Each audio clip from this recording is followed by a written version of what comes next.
Hello दोस्तों, welcome back to my YouTube channel J class 05 पर स्वागत है। तो दोस्तों, आज के हम लोग इस वीडियो पे देखने वाले हैं जो आप लोग का चैप्टर 2 है मेरे प्यार दोस्तों, भूगोल का। इसका हम लोग वन एवं वन्य जीव संसाधन जो चैप्टर है इसका हम लोग अभ्यास प्रश्न उत्तर को देखने वाले हैं। तो चलो दोस्तों, हम लोग समय को नहीं गवाते हैं और वीडियो को स्टार्ट करते हैं। तो फर्स्ट क्वेश्चन है, पूछा गया है क्या पूछा गया है कि इनमें से कौन सा संरक्षण तरीका समुदायों की सीधी भागीदारी नहीं करता है।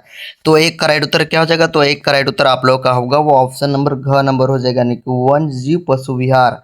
अब हम लोग क्वेश्चन नंबर 2 की ओर बढ़ते हैं। तो क्वेश्चन नंबर 2 में पूछा गया है कि निम्नलिखित प्रश्नों के उत्तर लगभग 30 शब्दों में दीजिए। तो हम लोग को 30 शब्दों में उत्तर देना है। तो फर्स्ट क्वेश्चन में पूछा गया है कि जैव विविधता क्या है, यह मानव के जीवन के लिए क्यों महत्वपूर्ण है? क्यों महत्वपूर्ण है? तो इसका उत्तर हम लोग कैसे लिखेंगे कि पृथ्वी पर पाए जाने वाले अलग अलग पौधे, जीव जंतु और सूक्ष्म जीव की विविधता को जीव विविधता कहते हैं। ठीक है, यह भोजन, दवा, ऑक्सीजन और पर्यावरण संतुलन के लिए आवश्यक है।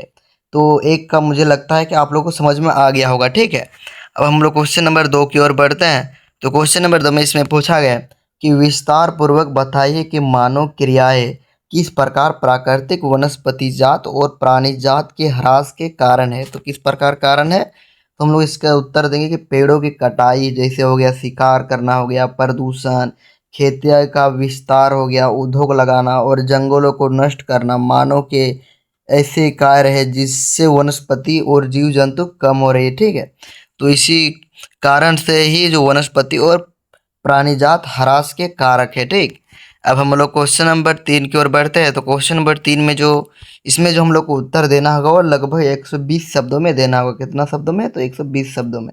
तो इसका फर्स्ट क्वेश्चन में पूछा गया है कि भारत में विभिन्न समुदाय ने किस प्रकार वनों और वन्य जीव संरक्षण और रक्षण में योगदान दिया है, विस्तार पूर्वक विवेचना करें। लेकिन हम लोग को क्या देना है? तो विस्तार पूर्वक इसका विवेचना करना है। तो हम लोग इसका विस्तार पूर्वक विवेचना कैसे करेंगे? तो भारत में कई समुदाय ने वन और वन्य जीवों की रक्षा की है, की रक्षा में महत्वपूर्ण योगदान दिया है। ठीक, जैसे कि राजस्थान के बिश्नोई समाज ने पेड़ों और जानवरों की रक्षा के लिए अपने प्राण तक न्यौछावर कर दिए। उत्तराखंड में चिपको आंदोलन के दौरान महिलाओं ने पेड़ों से चिपककर कटाई रोकी। ठीक है, यानी कि जो चिपको आंदोलन था मेरे प्यार दोस्तों, चिपको आंदोलन में जो महिलाएं लोग थे वो पेड़ों से चिपककर पेड़ों को बचा रही थी। ठीक, और ग्रामीण लोग जंगलों की देखभाल करते हैं। और जो ग्रामीण यानी कि जो गांव देहात के लोग थे राजस्थान में, वो लोग ही वहाँ पर रखवाली करते थे जंगल का। ठीक, और वो अवैध कटाई रोकते थे और वहाँ की जो अवैध कटाई है उसको रोकते हैं। कई गांव में लोग अपने आसपास के जंगलों को पवित्र मानकर उनकी रक्षा करते हैं। उस संयुक्त वन प्रबंधन योजना में भी ग्रामीणों की भागीदारी रहती है।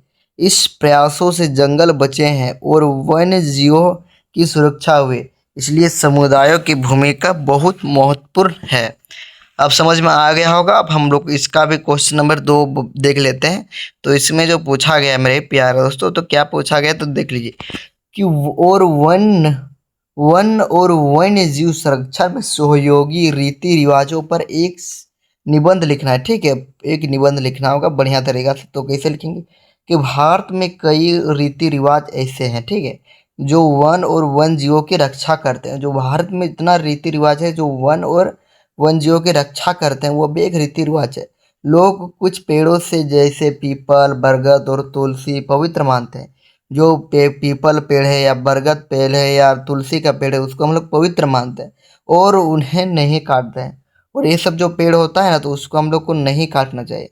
कई जंगल जगह पर जानवरों जैसे गाय हो गया, नाग, बंदर और मोर की पूजा की जाती है। ठीक, कई जगह पर आप लोग देखेंगे तो वहाँ पर गाय का भी पूजा किया जाता है, नाग, बंदर, मोर आदि का भी पूजा किया जाता है। ठीक, इससे लोग उनका संरक्षण करते हैं, इससे लोग उसका संरक्षण करते हैं।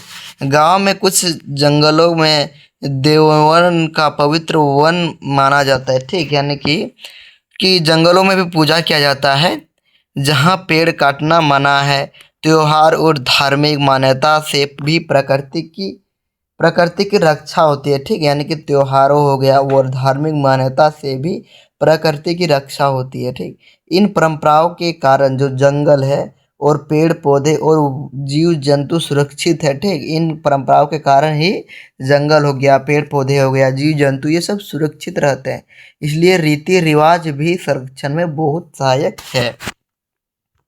तो दोस्तों ये वीडियो आप लोगों को अच्छा लगा तो लाइक करें, कमेंट करें, सब्सक्राइब करें। और आप लोगों का मैंने चैप्टर 1 भूगोल का अपलोड कर दिया हूँ। ठीक है, तो आप लोगों को इस वीडियो को देखने के बाद उसको भी देखना है। ठीक है, और ये आप लोगों का अब आएगा चैप्टर नंबर 3 आएगा। ठीक, बस आप लोग इस वीडियो को सपोर्ट कीजिए। जितना ज़्यादा सपोर्ट करेंगे उतना जल्दी मैं चैप्टर 3 लाने का मैं प्रयास करूँगा। ठीक, तो जय हिंद, वंदे मातरम दोस्तों, बाय बाय।